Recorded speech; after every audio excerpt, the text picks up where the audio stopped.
Good morning, folks. And today, cash flow or failure. Now, I'm not on a pessimistic run today. I was a little bit excited as well, by the way, because today, well, I could have actually yesterday is the day my standing desk has arrived. So if you think I've suddenly, my chair's extended up and gone up by a couple of feet, you're actually wrong. My chair's to my left-hand side. So I've got a standing desk. You're going to have to put up with me probably going side to side until I get used to this static standing still. So today's topic, cash flow or failure.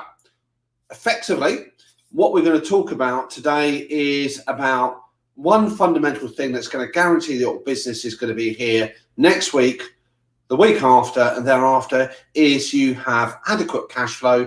I'm also going to share some thoughts and tips with you about how you can be proactive and not reactive and actually get some idea what's going on in your business future, manage it, and actually continue to drive your business forward. For those of you on live, fantastic. Thank you for your company this morning. If you're coming across this replay later on and your history, you put hashtag replay, add it in the comments box so I can pick up any comments or feedback that you've got. I know you're out there and sharing some of that I hate numbers, cash flow love.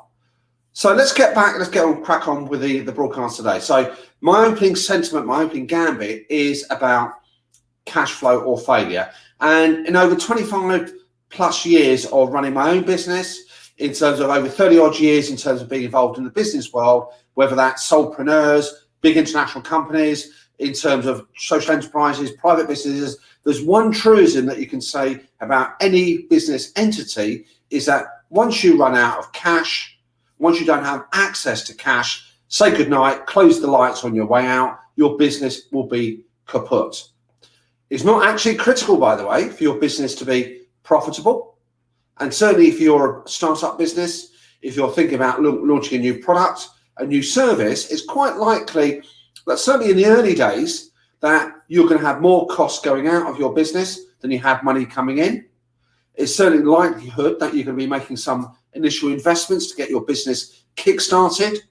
So again, whether it's a startup business, whether it's a growth spurt that you're experiencing, whether you're deciding to do what's called pivoting your business, however you look at it, your business is likely to have a gap between money going out and money coming in. And it's quite feasible, by the way. Many big businesses themselves, sustain themselves for a period of time making losses.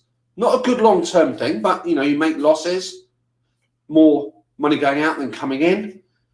However, you can still survive, you can still prosper as long as you've got access to cash. And by cash, everybody, we're talking what flows through your bank account fundamentally. If you look at it visually, we're talking about money that you count in your wallet, the money you see in your purse. Fundamentally, that is what I refer to as cash. When people talk about money loosely, they mean a number of things, but I think most of us refer to cash. So that's my start proposition. I'm going to, as we go through this broadcast, share some thoughts about how we can manage it, why it's important, and how we can actually take charge of our own business future. So we've got some ticker tape going on here, cash flow or failure. Well, I don't think it's a debatable point in my experience. No cash flow, no access to resources, whether it's overdrafts or borrowings or your own funds, then say goodbye. It's all over and you will not survive. So it's really, for me, if there's one thing you do above anything else in your own business as you drive it forward, is have a closer relationship to cash, understand it, not only understand its importance, but understand how you can manage it and actually take more charge of your business future. Now, as we go through this presentation, let's bring up the next bit here. So here's my thoughts in terms of what you need to do. So first of all, for me, it all starts with what's between your ears. So that gap between your ears that's your biggest battleground in business per se, is your mindset, your attitude to how you approach these things. Now, again, we've all been guilty of this at some point in our business, that when we are operating our businesses, we think about what we consider to be important. Lots of different things are important here. So looking after customers, whether it's social media activity, looking after our staff team. And effectively, your attitude to money has to be really important in the sense of, as the money flows through your business, your eye is on the prize. And one of the big objectives here is the long game, The long game is actually making profits, making surpluses in your business enterprise. And to do that, you need to get comfortable with the idea of the cash idea, the cash flow in your business. Most businesses that I experience, they will be reactive to that. So they know their business bank balance looks quite depressing. They know they've got demands on them in terms of paying their bills, whatever those bills are. So whether it's ongoing costs, whether it's one-off supplies, whether it's purchases of materials, whether it's paying for rent, those demands that come need to be met with not by promises or buttons, but they need to be met by cash flow. So you've got to have a stronger, or certainly an access and mindset that says, actually, I'm not going to do a hide under the duvet impression. I'm not going to say, oh, it's somebody else's responsibility. You as a business owner need to have the mindset and the attitude that approaches this and tackles these. Now, in terms of mindset and attitude, by the way, I know from personal experience what it's like to have absolutely no money, to be broke. In the early days of my business 25 plus years ago, it was a difficult time in terms of battling all the commitments of wanting to build my business. I jumped from 2 careers. I started my own business in a back bedroom. I was very determined to actually try and make that business a success. And I experienced those same pains that I'm referring to here in terms of demands on my wallet, costs that had to be met, investments that had to be made. And by investments, I mean, I had to buy equipment, I had to buy computers, I do all these weird and wonderful things. Money was going out the door like it was nobody's business, and the money coming in was quite notional. So in my first year of business, I think I didn't even get over 4 figures. So to actually manage that cash flow, that was quite an anxious moment. Nobody likes being broken. Can be a really anxious, depressing moment. Now, for myself, what I did, I made sure that gap was supplemented by getting part-time jobs, raiding my own meager savings as they were, borrowing money left, right, and centre. In hindsight, if I'd looked at that again, I probably would have dealt with it differently. I'd take my own advice. But effectively, that anxious moment of actually thinking, what am I going to do?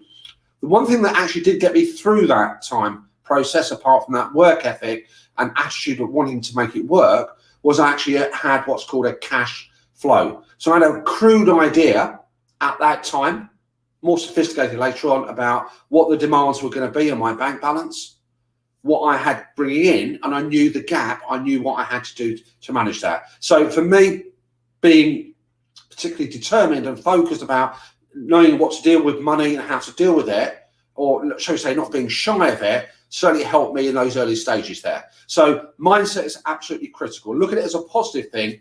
Don't look at it as a negative thing.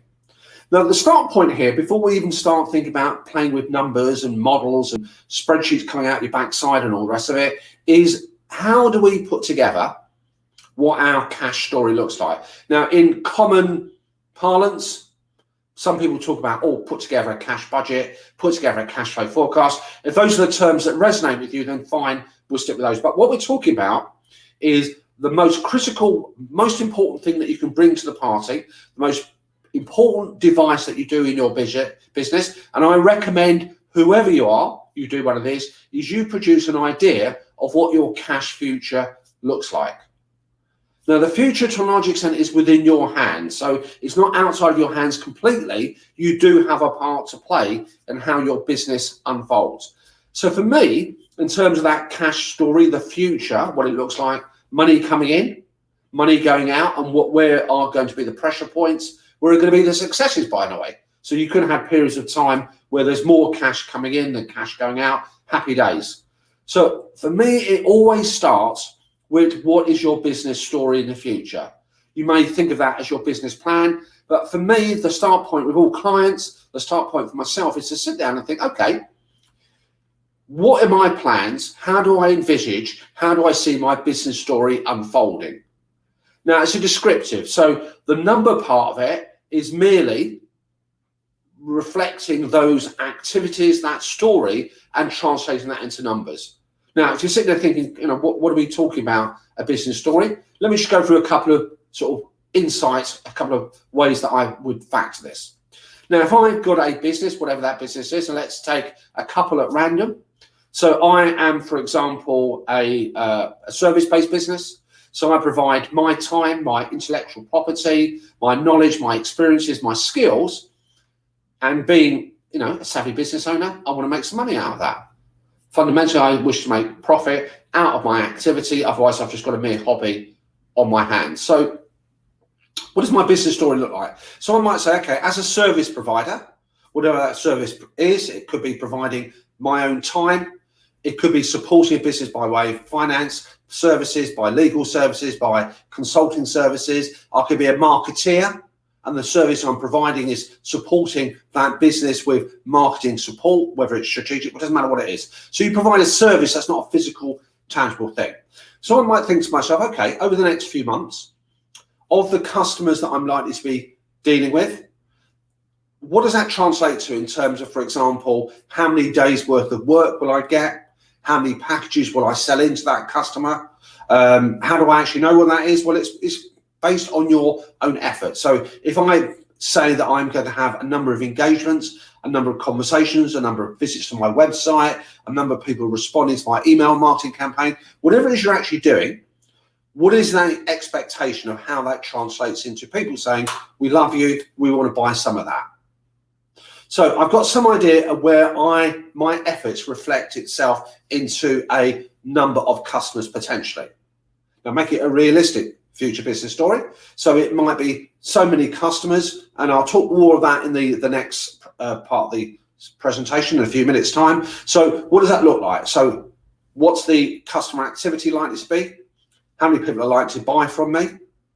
And then what I'm also going to be doing is to then thinking about what's the other side of the coin. What does the other side of the coin refer to? It refers to what's the activity reflected in terms of the costs. So what's it likely to cost me in the future? And again, at this stage, don't even worry about financial numbers. So in order to get those customers, what do I have to do? Well, I might have to spend money on my own marketing.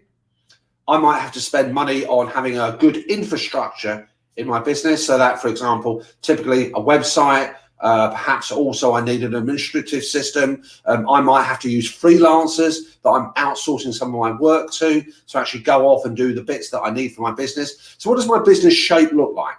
If I'm working at home, I'm going to have costs I'm going to still have to meet for running my own mini micro office, whether it's at your kitchen table or a dedicated space.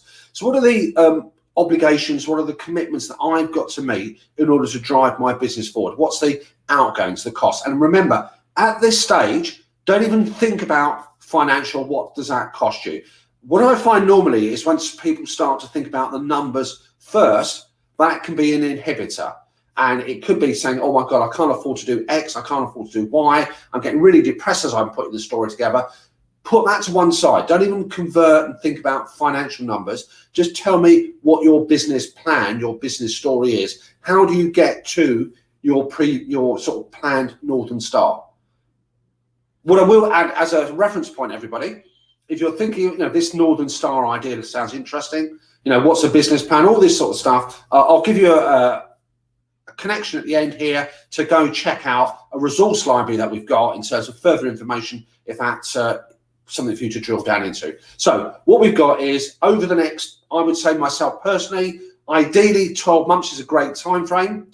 If that's too much for you, if you think that's too far ahead, no, I don't actually think it is personally, but if you think that's too much, then look at it in terms of 3 to 6 month increments. I would say typically 12 months is probably a realistic timescale to look at, and you roll it out. It's because things take time in all business activities. And again, I've experienced this myself. I've seen it in other clients, micro businesses, larger businesses. Things typically take twice as long to materialize than you expect. Things also tend to cost twice as much.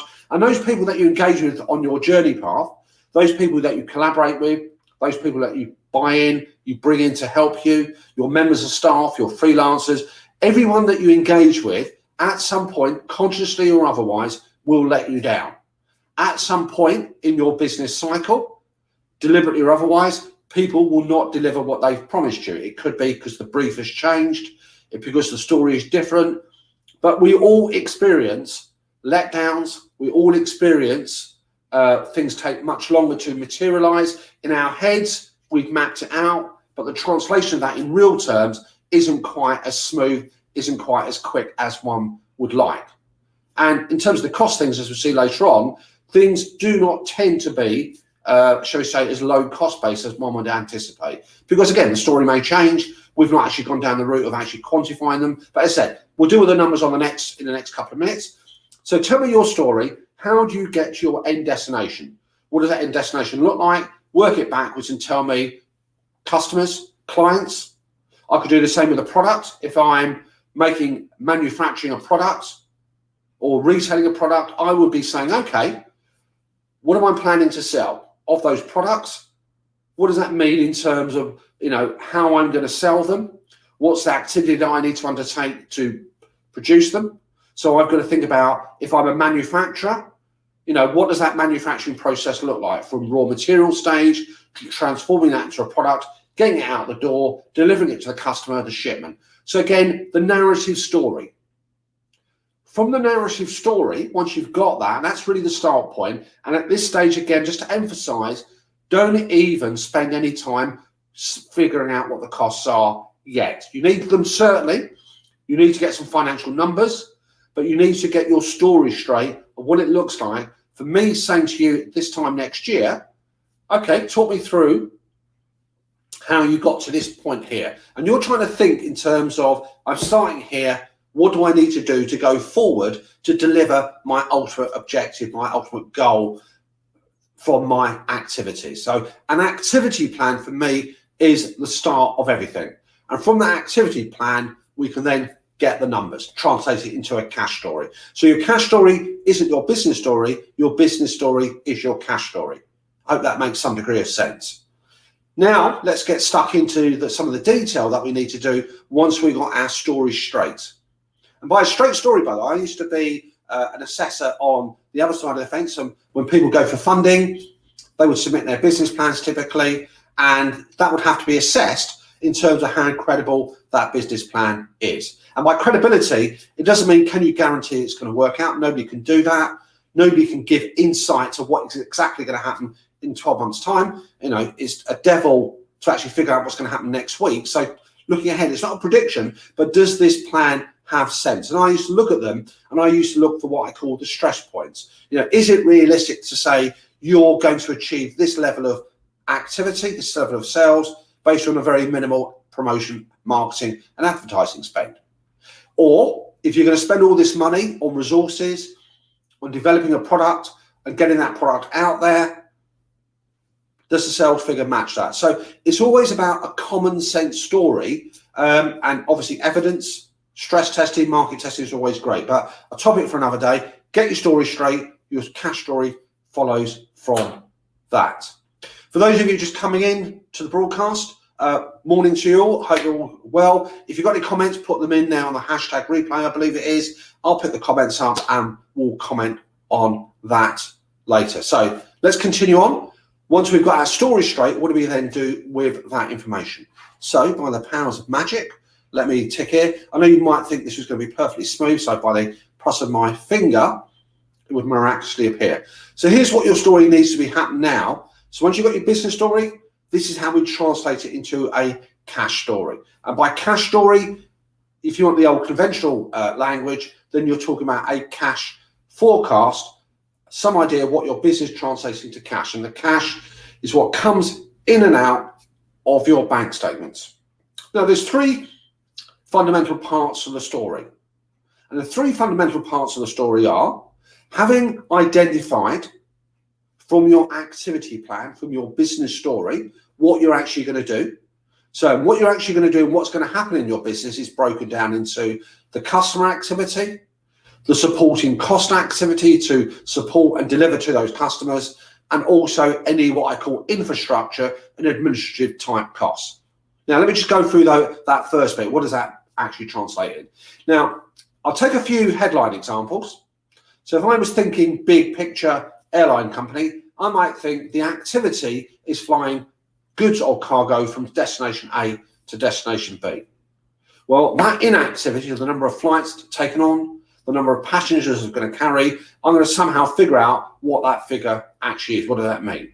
Now, the costs, the investment to deliver that experience to passengers means that for each plane that is going from A to B, There's the cost of kerosene, the fuel that goes into that plane. There's the cost of perhaps the landing charges at the airports. Now, those might be associated direct costs, and there's a cost of the food that goes onto the aircraft, etc.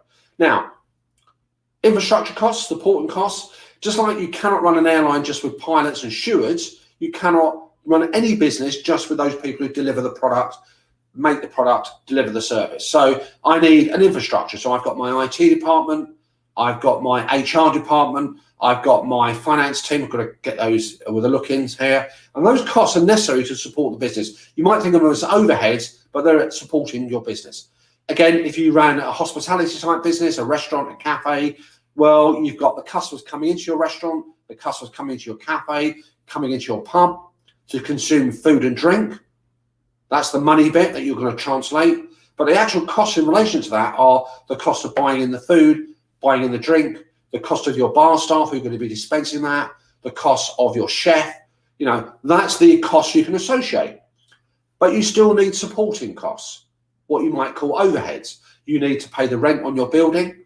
You need, perhaps you've got other such things like the cost of the administrative staff, back office staff, the maitre d', front of house, cost of the menu printing, costs of all those things that are going on in order to support your business. So every single business, from a humble market trader, where they're looking at people coming in to buy produce, apples, oranges, I thought of that one. You've got obviously the cost of buying in that fruit and veg. Those are costs that we can match up.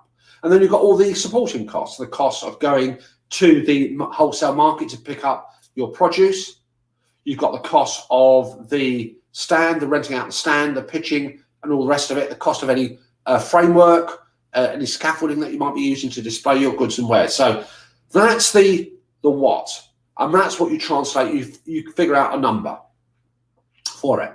So activity, translate it into cash. Remember, we're talking about cold hard cash here, by the way. Now the next thing is the when, and there's a really powerful thing for a cash flow story. Now it may be, and what's quite typical in all businesses, that there's always a time delay between something happening and money leaving your bank account.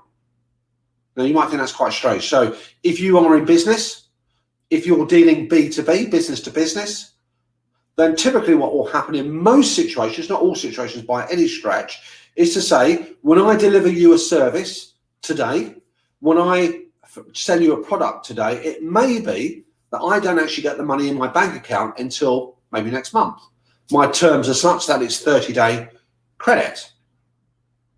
So something happens. What you've got to think about for this particular approach we're talking about, your cash story, is when does the money leave your bank account? When does the money come into your bank account? That's the when part.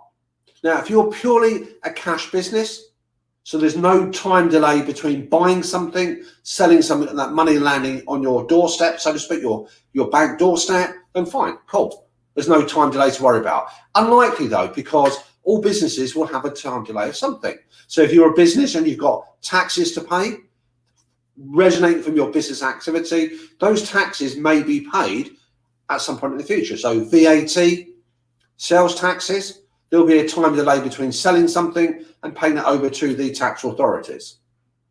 If you're a sole trader or a corporate business, there'll be a time delay between the business generating profits and the tax being paid over to the tax authorities. So pretty much most things in your business, or a lot of things in your business, will have a delay between when it happens and the cash leaving or the cash coming into your business. You need to factor that in. And the last thing is the how. Now, how much is that quantification? So we need to know the when, and remember some of these whens, by the way, are regular. So rent is a regular occurring of activity. Payment for freelancers, payment for staff is a regular occurring activity. Payment for sales taxes, payment for investments in plant, machinery, computers, telephones, systems, they're all one-off purchases. And how is the how much. As a heads up, by the way, when we talk about the how much, is remember this is money leaving your bank account, money coming into your bank account. So it's going to be based on what physically leaves. So that's inclusive of sales taxes. Now, that's the actual putting it together. So for me, just to sort of round up, what's the big deal? Why do we need to bother creating this cash story? Well, here's why.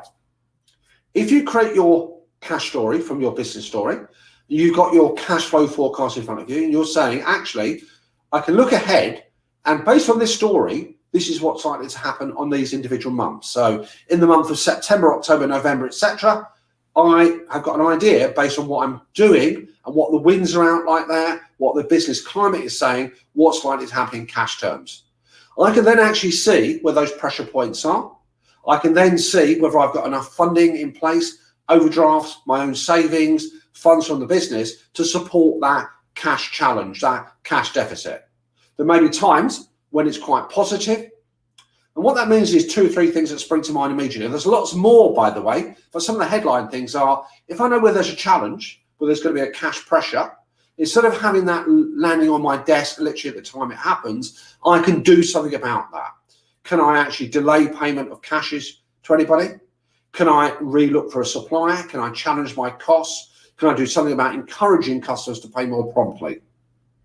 If you've got surpluses building up, which does happen, by the way, so a lot of business owners that I would advise when they're looking at new investments, new projects, new growth, new pivoting, it may be typically that in the early days, there's a real cash pressure.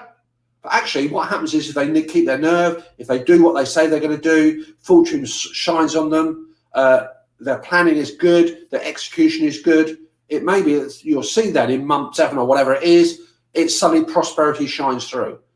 And actually what that means is that gives you confidence, that gives you reassurance. What it also means is that that might then say, actually, if this happens and I put the effort in and I execute well, my business goes the way I anticipate, I react accordingly, then what that means is I might be able to bring things forward. I might be able to create more opportunities later on. And for me, that having that handle is a great stress reliever. So instead of suddenly having, oh my gosh, I've got no money in the bank, what am I going to do? And I have to react chasing my tail. I go around like a lunatic. What that means is I'm more in charge. And for me, a cash story puts you as a business owner back in charge of your business. Now, you don't have to be an expert on these things here. There's lots of tools that I can share with you, resources to how to put this together. This broadcast is really more about embedding that consciousness in your mind of saying, yeah, okay, we all say cash flow is important. And there's an old truism in business that says sales is vanity, profit is reality, cash is sanity. Now, it's not just an acronym, it's not just a saying, but what it means is, yes, by all means, we need to sell things. The 2 key numbers, I would suggest all business numbers that business owners keep an eye on is the cash flow. That's the number 1 priority now and going forward. The second thing is, oh, pardon me, a little octave one up there. The second thing is keep an eye on the profits. You've got to make profits long term. That's got to be an objective there as well. The value of the sell is less important than the profit you make and the cash that you generate. And what it does, it liberates you and it gives you much more power and control over your business. Now, I know it's probably quite sad. For myself, I've got a cash flow forecast that I've had for over 20 years. I update it regularly, pretty much every single day, really. And that's quite sad. Well, I don't think it's sad. I think it's a fantastic thing. And the reason I do it is because customers don't always pay on time. Business opportunities deliver themselves within my sort of tunnel approach. And suddenly I have less or worse cash. And I can think, okay, that's coming up. What can I do to anticipate it? I would suggest for most of you, weekly, monthly is probably appropriate. But once you produce the forecast, that is your accountability plan. That is what you're monitoring your success against. That is what you're monitoring your, bumps in the road against. Absolutely critical you make sure you do that. Now, what do we do next? If hopefully you've got some value out of this particular broadcast. Again, if you've got comments, stories to share, by all means, chuck them into the hashtag replay. Add some comments, I'll address them. If you check out what was I going to call it? Our website, we've got tons of resources here on cash guides that will help you. Plenty on our feed. We do this on a regular basis. We like to keep business owners informed. And if you love this broadcast, hopefully you have got some value. Next week, I'm going to be talking about a real key topic, as all these topics are, is getting paid on time. So specifically, we're going to create a broadcast and look at getting paid on time, some tips, what's important, what can you do about that. Watch out for the podcast, watch out for the news. Thank you very much for your company today and have a fantastic week ahead. And I think, ladies and gentlemen, let's do the crazy thing and play out with a bit of music.